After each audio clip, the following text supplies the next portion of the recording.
30% na ng tickets. Oo nga. May 2 linggo pa. So, galing Pilipino, no? Pag malapit na yung show, saka tayo bibili ng tickets. Kakaubusan na. So, I suggest, bumili na kayo ng mga tickets at festival passes hanggang maaga pa.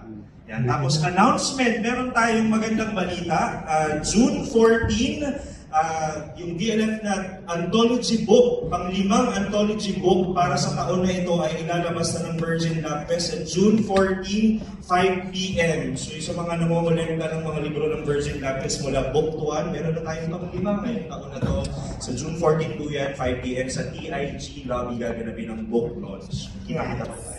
Okay, dagdag pa sa mga events na talaga mangyari this June. But we also want to acknowledge the people who made their effort to be here that are part of the festival. So, Kidstar, here lang dito sa set B, if you can call on the actors to say their names also and anong play kayo part. Abutan lang po natin sila. The actors and also the staff and the team. Go hard, una ka na. Hello po, magandang araw po sa ating lahat.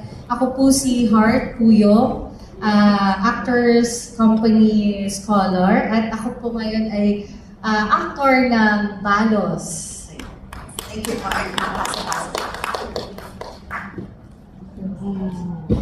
Magandang gabi po.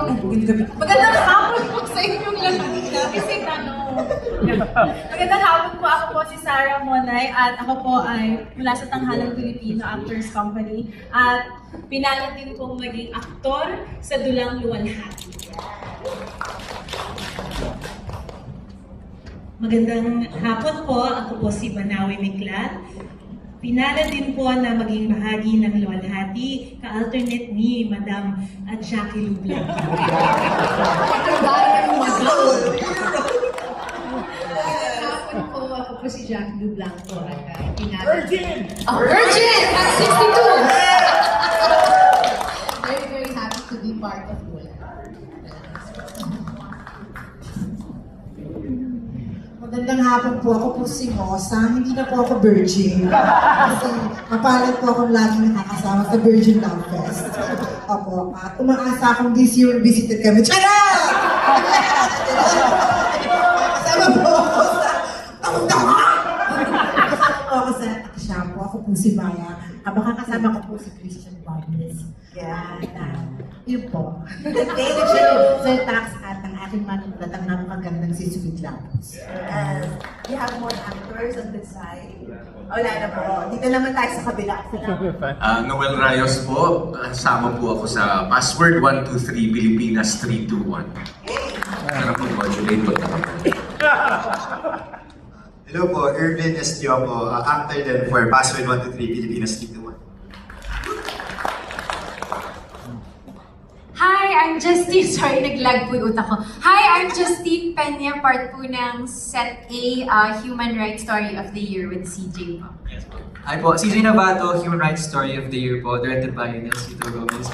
Playwright namin si Liza Rosales.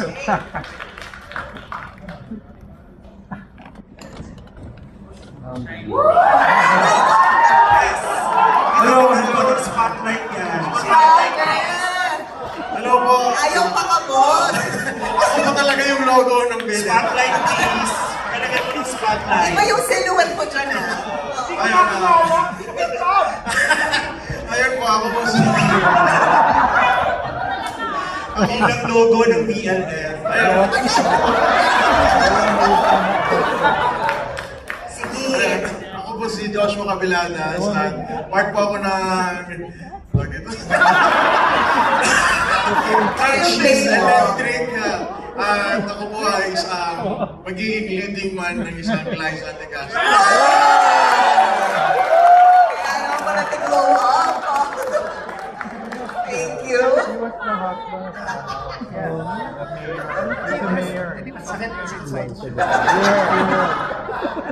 Ako po si Aldo Bensilano. Makakalabuan nila Joshua at sa She's Electric. Yes, thank you. Baka naman. Siyempre si Miss Lottie. Magandang hapon po sa inyo lahat. Ako po si Lottie Lucero. Ako po may pinakamahabang linya sa Presidential Suite. Bawal mag-buckle. Sige po, dito po sa harap. Hi, ako po si John Sanchez. Virgin actor din po ako sa Yes! Also my first time here, Yan Yuson for Eligia. Dustin Celestino, directed by Ron. Hello, ako po si Rafa. Hindi na virgin! Virgin. Welcome back. Well, I'm excited to be part of the festival again. I did the festival 2018, 2019. First time ko makatrabaho yung dad ko as co-actors, which is very exciting for me. First time working with Dustin, who I've always wanted to work with, and first time working with Direk Ron. So, part of Eligia, thank you so much. Thank you. Maraming salamat sa ating mga actors. Yes.